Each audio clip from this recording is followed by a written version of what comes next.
उस ज़माने में ब्रिटिश गवर्नमेंट बाबा साहब से पूछती है, बाबा साहब हम क्या करना चाहिए।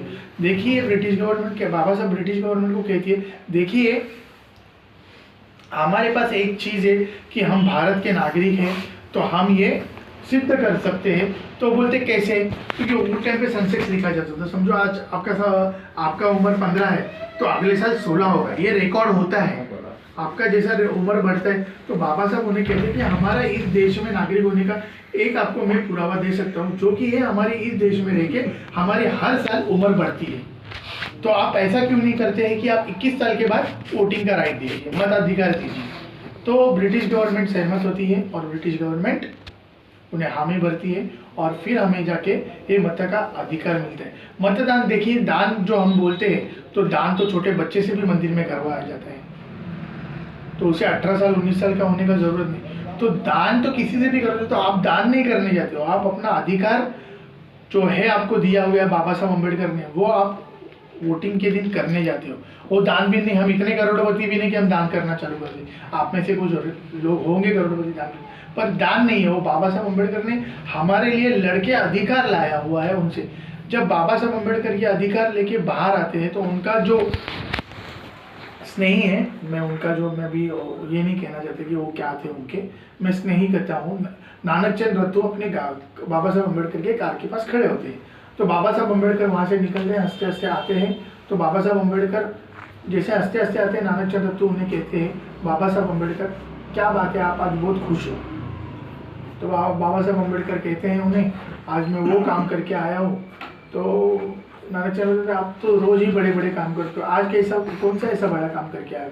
तो बाबा साहब नानक चंद, मैं आज एक राजा को एक भिखारी के साथ खड़ा रहने का अधिकार लेके आया हूँ। तो बाबा साहब को पूछते वो कैसे, देखिए आज तक राजा का बेटा ही राजा होता, पर अभी जो राजा होगा वो इस मत के पेटी में से जन्म लेगा। और बाबा साहब ये कहते हैं और चले जाते हैं वहाँ से। वो दोनों और इतने खुश होते हैं बाबा साहब, क्योंकि उन्हें पता था कि अभी जो राजा से पेट से जो जन्म होगा तो वो अभी राजा नहीं बनेगा, जो भी जनता उसे बनाएगी वो बनेगा, और वो जो राजा बनेगा वो मत के पेटी में से बनेगा।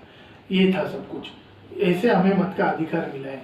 तो हम जो कैंडिडेट चुनते हैं, ये जो हमें फंसाते हैं, देखिए आपको तो पता होगा, सांसद बनने के पहले ये जितने सांसद बने, इनके 15 साल के पहले की हिस्ट्री निकालिए।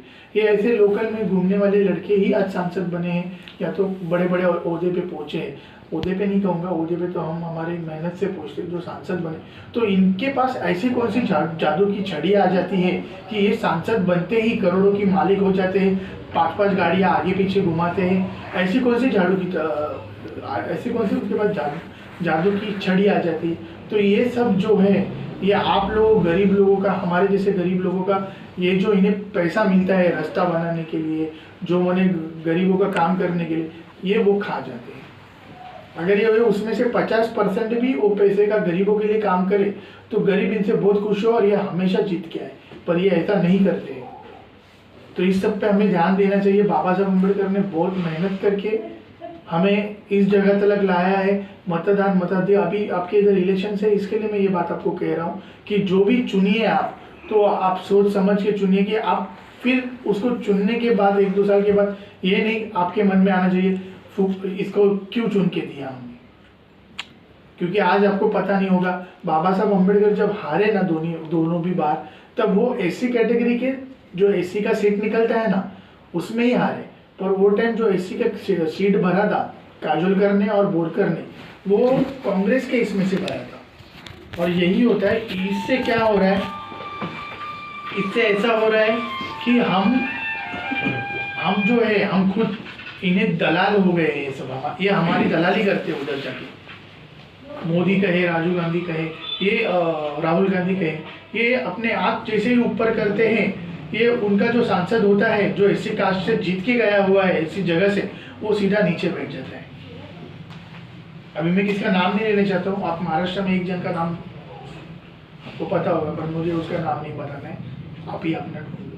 पर वो बात ऐसी है कि अगर हम इनको चुन के दे रहे तो हमें ये नहीं लगना चाहिए कि हमने कुछ गलती की है। आप आराम से, क्योंकि देखिए, अगर आप समझो हमारे बच्ची पे बलात्कार होता है या हमारे किसी भाई के ऊपर अत्याचार हो रहा है, तो ये लोग उस टाइम बात नहीं करते हैं। अब बात करेंगे, आगे तक लेके जाएंगे, संसद में बात छिड़ेगी, तब हमारे लोगों को कुछ प्रोटेक्शन आएगा। ये नहीं आता है। एक छोटी सी बात कहता हूँ, देखिए बाबा साहब, और भी मेरे शब्दों को विराम देता हूँ। बाबा साहब अम्बेडकर ने ये सपना देखा था कि मैं भारत पूरा बौद्धमय करूँगा उस समय पर। बाबा साहब अम्बेडकर की मेरे ख्याल से 55 में बाबा साहब अम्बेडकर बुद्ध की तरफ चले गए और 56 में उनका महापरिनिर्वाण हो गया। और बहुत कम समय बाबा साहब अम्बेडकर जब बुद्ध धर्म स्वीकारते हैं और फिर उनकी डेथ हो जाती है।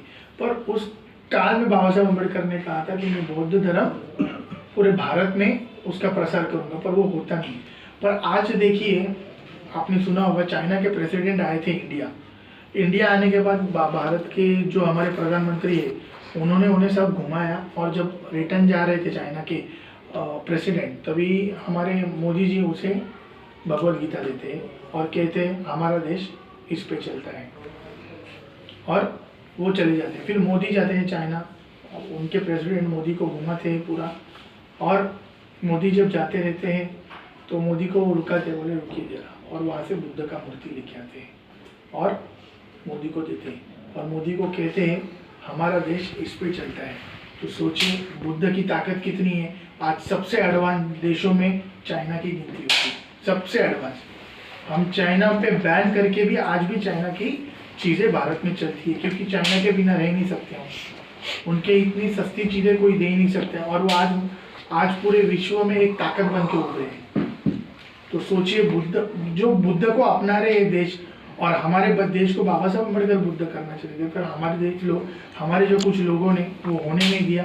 और जिनके देशों में, एक ही देश चाइना नहीं है, थाईलैंड है, सब जगह है, जिन देशों ने बुद्धों को अपनाया है वो देश बहुत प्रगति पे है आज।